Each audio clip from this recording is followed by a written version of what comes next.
Hey, I'm Zoe, and this is the Relentless Reset. No formulas, no fixes, just short, honest reflections on navigating the messy middle of growth and becoming.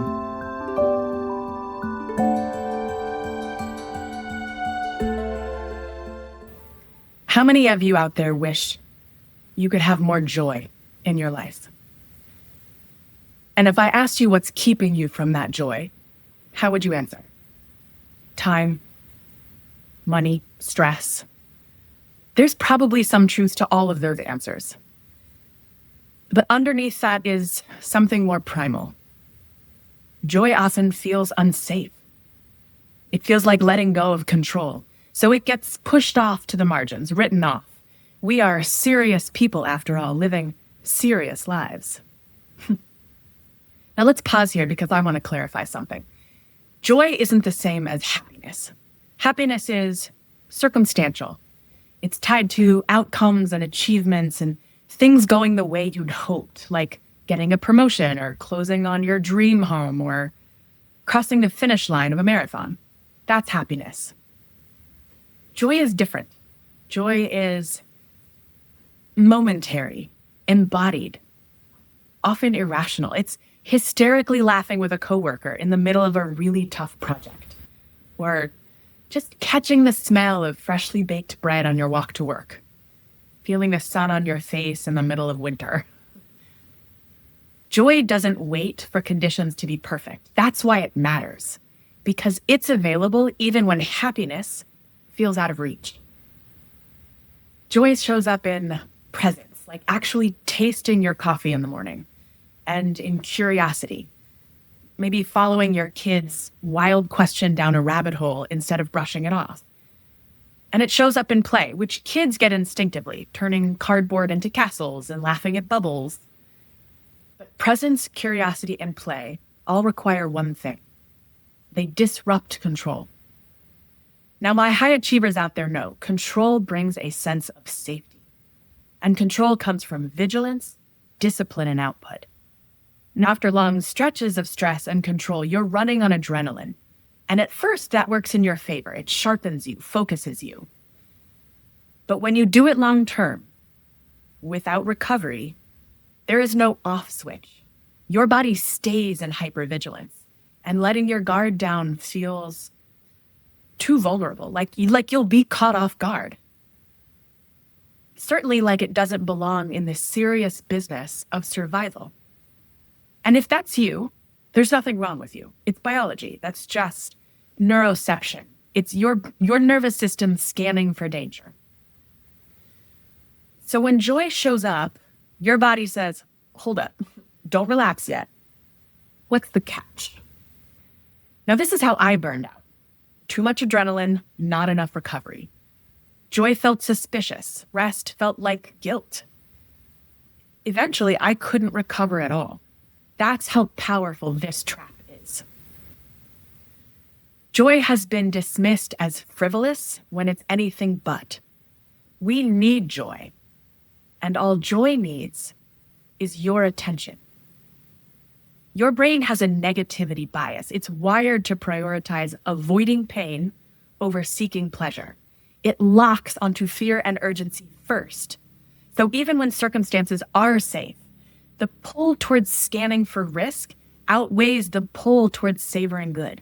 That's survival, but it starves joy. Your system has learned that softening leaves you vulnerable, so it shuts the door on rest and play and all the good stuff. Joy gets squeezed out for being too unproductive. Now, you don't have to override that system, but you can retrain it. Because in shutting those doors, you are rejecting the very things that restore you. So how do we find joy? Well, joy isn't something you wait for. It's something you notice. You see, what we focus on expands. If you're not driving right now, try this. Look around whatever space you're in and find every blue object you can see. Count them. You can pause me while you do this. Okay. Got it? Now close your eyes. How many yellow things were in the room? Harder, right? That's attentional bias. Your brain is filtered for what you asked it to. Joy works the same way. Now, this isn't about forcing positivity. It's not pretending bad things didn't happen. But if you only scan for urgency and fear, that's all you'll ever see. If you deliberately look for moments of joy, on the other hand, you'll start noticing more of it.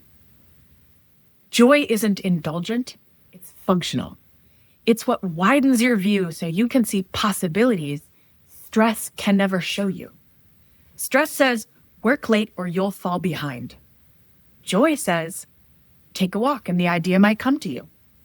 Stress narrows, joy expands. So here's today's experiment. Ask yourself, where could I let myself be a little more playful today? Even 5 minutes. Singing in the shower counts, playing with your dog counts. Just start with 5 minutes.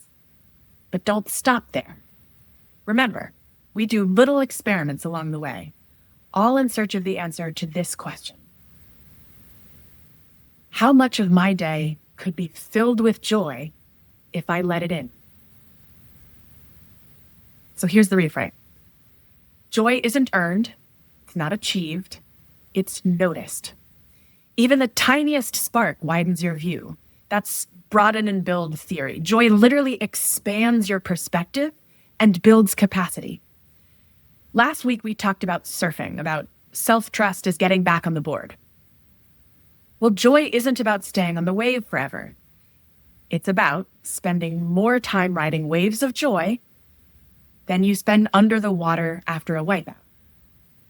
You don't eliminate the falls, you just focus on the recovery and notice more joy in between. And here's the deeper reset. Joy is a signal of safety. When you let yourself feel good, you're teaching your nervous system, in this moment, we're safe enough. Safe enough to laugh, to notice, to expand. And that safety makes more joy possible. Self-trust is what roots you. Joy is what lets you open. And for the skeptics, this doesn't mean throwing all caution to the wind. Neuroception is programmed into you for a very good reason. I'm just talking about finding balance. We can stay alert when we need to, but we don't gotta live there 24/7. Letting yourself feel good isn't carelessness. It's recovery. It's essential.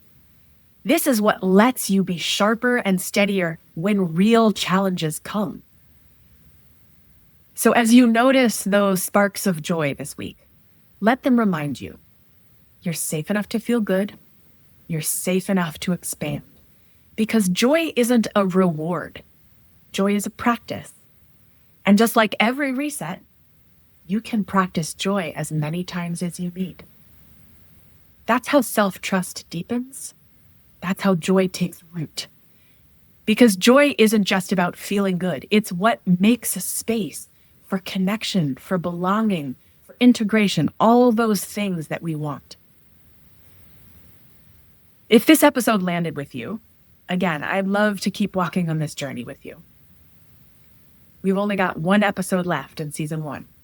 So make sure you're subscribed on YouTube or rate the podcast wherever you're listening. It really does help people find me. And if you want to keep resetting between seasons of the podcast, sign up for my twice monthly newsletter, The Reframe, at relentlessly.me/podcast. That's relentlessly.me/podcast. In the meantime, keep noticing, keep resetting, and I'll see you next week.